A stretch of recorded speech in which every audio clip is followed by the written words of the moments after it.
Subscribe to our YouTube channel and press the bell icon to get the latest updates.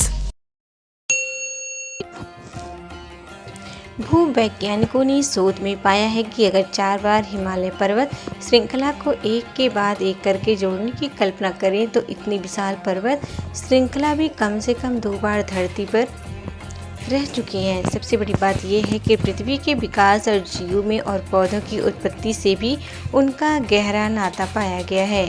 Australia के एक university वैज्ञानिकों ने पृथ्वी के विकास पर रिसर्च किया है तो इतने विशाल पर्वत श्रृंखला की पूरी कहानी मिल गई है जो भविष्य में पृथ्वी की विकास प्रक्रिया को समझने में भी काम आ सकता है।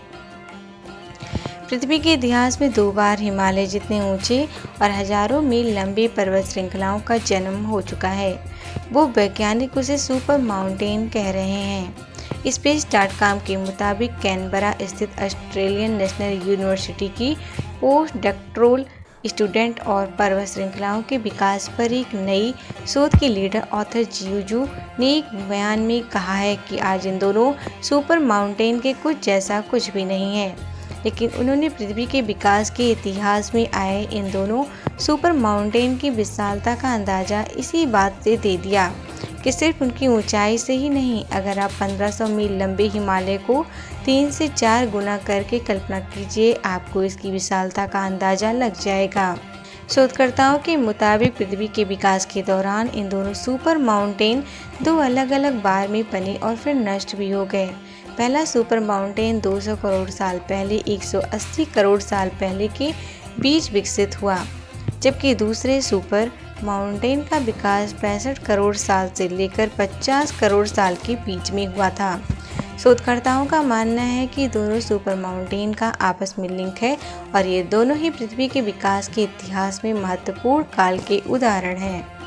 यह शोध journal earth and planetary science letters में प्रकाशित हुआ है। इस शोध के लिए शोधकर्ताओं ने कम ल्यूटेटियम सामग्री वाले जिक्रोन की निशानी का इस्तेमाल किया है, जो कि खनिज का एक संयोजन है और सिर्फ ऊंचे पहाड़ों की जड़ों में पाया जाता है, जो कि अत्यधिक दबाव की वजह से पैदा होते हैं।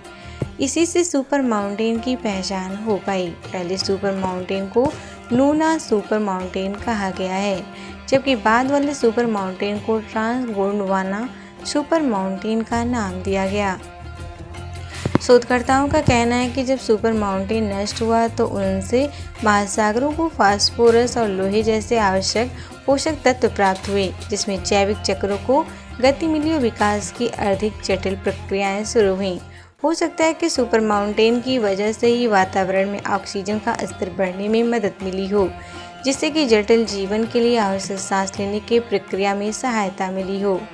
जियोजू के अनुसार शुरुआत में पृथ्वी के वातावरण में ऑक्सीजन न के बराबर था। माना जाता है कि वायुमंडल में ऑक्सीजन का स्तर कई चरणों में बढ़ा है और वो दोनों चरण सुपर माउंटेन के साथ मेल खाते हैं।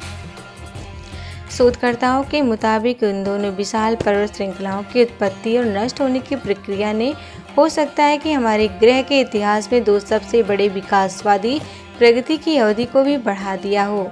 वैज्ञानिकों के अनुसार जब पहला नूना सुपर माउंटेन विकसित हुआ तो संभवतः उसी दौरान यूकैरियोट्स की उपस्थिति दर्ज हुई। इन्हीं जीवों से बाद में पौधों और जानवरों का जन्म हुआ, जबकि दूसरे ट्रांस-गोंडवाना सुपर माउंटेन के काल में पहली बार विशाल जानवरों की उपस्थिति दर्ज की गई। इसमें करीब 2 अरब साल पहले जटिल कोशिकाओं की पहली उपस्थिति और 54.1 करोड़ साल पहले समुद्री जीवन का कैम्ब्रियन विस्फोट शामिल है। पृथ्वी के विकास की गति में कमी की वजह वैज्ञानिक 180 करोड़ वर्ष से लेकर 80 करोड़ वर्ष पूर्व की अवधि में सुपर माउंटेन की अनुपस्थिति को कारण मानते हैं। इस अवधि को बोरिंग बिलियन के तौर पर जाना जाता है और उनका कहना है विकास की धीमी गति को उस अवधि के दौरान सुपर माउंटेन की अनुपस्थिति को जिम्मेदार माना जाता है,